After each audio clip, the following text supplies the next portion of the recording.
It's like Hogwarts, I say, peering through the early morning autumnal mist. At least, I think it's me who says it out loud. Tiredness and shock has mashed my brain and blurred my vision. But I'm pretty sure it's what we're all thinking, for once, all on the same page, as we sit inside the hire car. I'm waiting for Frankenfurter to come and meet us, says my eldest sister Nellie, short for Eleanor. But no one calls her that, and she doesn't mind. Who? I ask, questions whizzing round my brain, like eggs in a blender, turning to froth. Never mind, you're too young, says Lizzie, my middle sister, short for Elizabeth. But no one calls her that, and yes, I think she does mind. Not that much younger than you, Nellie reprimands. It's fine, I say. Let's just find out where we're supposed to be and what's going on. And they both close their mouths, like bickering children who have been silenced. And Hogwarts is a lot bigger, says Nellie, but quieter. She would know, bringing up 3 boys. But just as creepy, says Lizzie. This is... She carries on, staring at it from behind the steering wheel, through the big metal gates. This is a joke, right? Someone's idea of a practical joke. Wait until I find out who's responsible for this.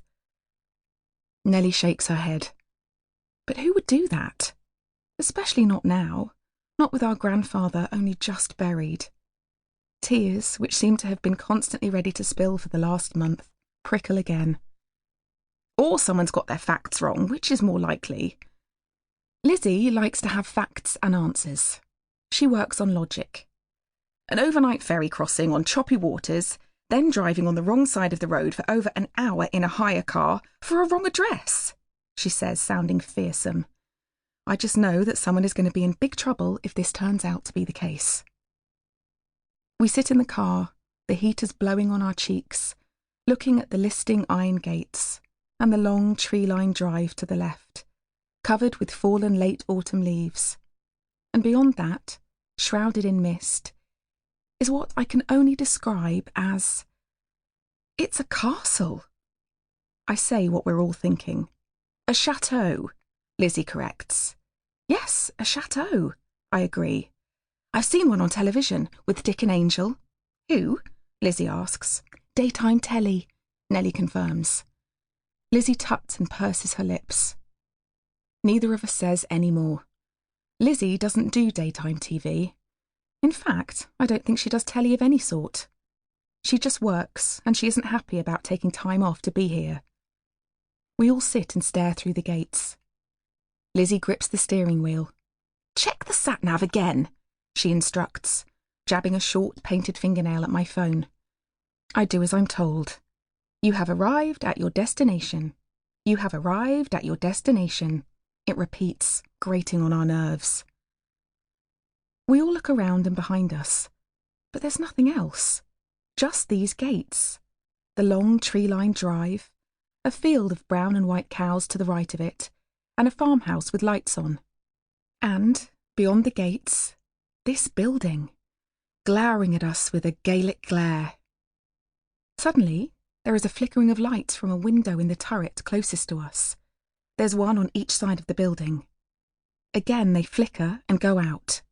Flicker and go out. We look at each other nervously. Are you sure we own this? I ask again, hoping there's been a big mistake. That's what the solicitor said Lizzie, eyes narrowed. We've even got a key. Nellie holds it up. Well, we'd better find out if it fits and then we'll know for sure. I want to sort this out once and for all, and quickly. The lights in the window flicker furiously. Fliss! I snap my attention back to Lizzie. Fliss, that's me, short for Felicity, and I've always preferred it. You do the gates, instructs Lizzie, staying put at the wheel and pointing. We'll both do them, says Nellie, pushing open the car door tentatively, clearly having as many reservations as I am. But there's no way this can be the place. It can't be. If it was, we'd have known about it way before now. Way before our grandfather died.